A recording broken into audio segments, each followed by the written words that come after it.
Hey agents, Blane here with some big news on the Division 2 that just developed and were just released earlier today, just a few hours ago, and it is a list of updates in the game since the private beta earlier, going into the weekend where we are having the Division 2 open beta for everybody to play.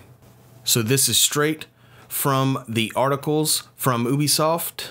So the release notes have a message attached to it. It says, first, a huge thanks to all the agents that joined us for the private beta and the technical test to help us test the game, to give feedback, to report issues, and to share your experience with us. Your feedback is vital to the development of the game, and we have taken what you have said to heart. For the open beta, we have made many improvements to the Division 2 based on the testing and feedback from the private beta. Overall, we have worked hard on the technical side of the game and further improved server and client stability and performance. We have also made further optimizations to make the game run smoother. Our game design team has worked hard on the balance of the game as well, and we are testing those changes during the open beta. This is a very important part of the game experience, and we really want to hear your opinion on how it feels. You can see the full list of the balance changes below for both NPCs and weapon balance. Based on player feedback, we have also made changes to the call for backup system. Remember that the game is still in active development and there will be further fixes and changes when we launch the game, and that means post-launch as well. So starting on the patch notes, some new additions that will be in the open beta that were not in the private beta. First is an open viewpoint museum mission, brand new mission that we're going to get to play. Capital Ruins is now available in skirmish. Chem Launcher skill will now be available. They have raised the level cap from 7 to 8, and the character progression still is not going to carry over from the private beta into the open beta. In this patch as well, we're going to have some balance changes. Starting with weapons, the drop rate of signature weapon ammo has been increased. The adjusted weapon mods to make sure drawbacks are generally lower than the positive bonus. Recoil and accuracy statistics tweaked on several weapons. The RPM of the semi-automatic weapons have been reduced overall, so across the board on that one. They fixed the lucky shot talent to make sure that it doesn't go into every pellet of a shotgun. Fixed extra talent to give a percentage-based ammo increase instead of just a fixed number. And they made several adjustments to the power level and handling of specialization weapons. So they have done a lot of decreasing for this open beta on enemy health and armor.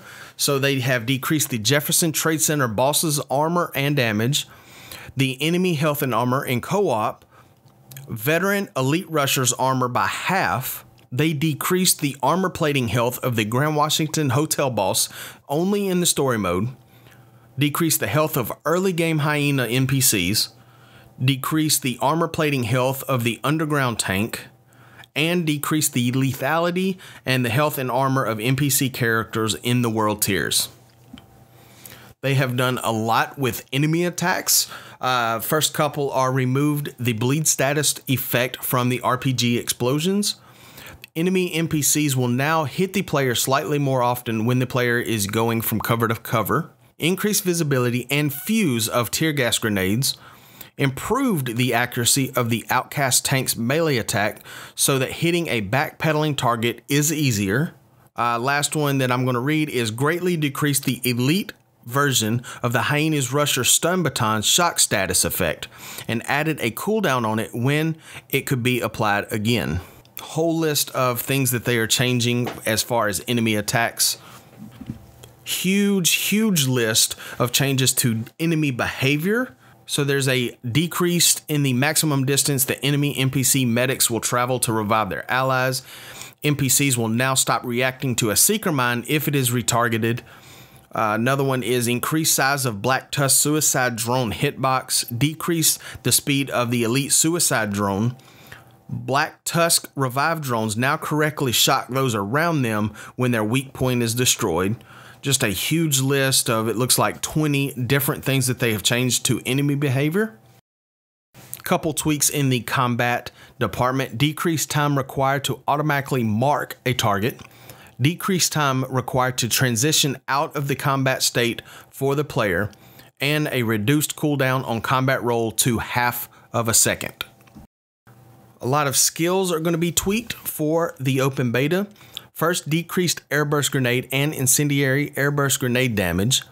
Improved player skill drones now follow behavior when a player is vertically navigating. Sniper turret now does extra damage with headshots. The sniper turret now has aim improvements to closely match the input. Assault turret aiming improvements to be more snappy, more accurate. Improved pathfinding of seeker mines, and increased movement speed of airburst seeker mines. Couple things to the missions. Greatly reduced the difficulty of the Grand Washington Hotel mission on replay. I don't remember having too much of an issue with that. Improved the combat behavior for Agent Kelso. And last, before we get to the bugs, is the crafting department. Adjusted material acquisition and blueprint cost for crafting. There is a whole plethora of bug fixes and improvements. I'm not going to read all of these because I do not want to bore you guys. I'll just go over the main topics that are going to be covered. It looks like we have 100 so fixes or improvements in a lot of categories. First being technical, then they're going to the gameplay, a lot of things being fixed there. Dark zone, skills, crafting, missions, going to be some world fixes and improvements. NPCs, looks like it's a huge category, probably one of the biggest categories of bugs and improvements in the game. A couple audio improvements, character improvements. Looks like we have a handful of skirmish fixes that they have done. UI, different things that they're going to tweak, fix, and improve there. Photo mode, localization, and just various miscellaneous things that are going on with the game.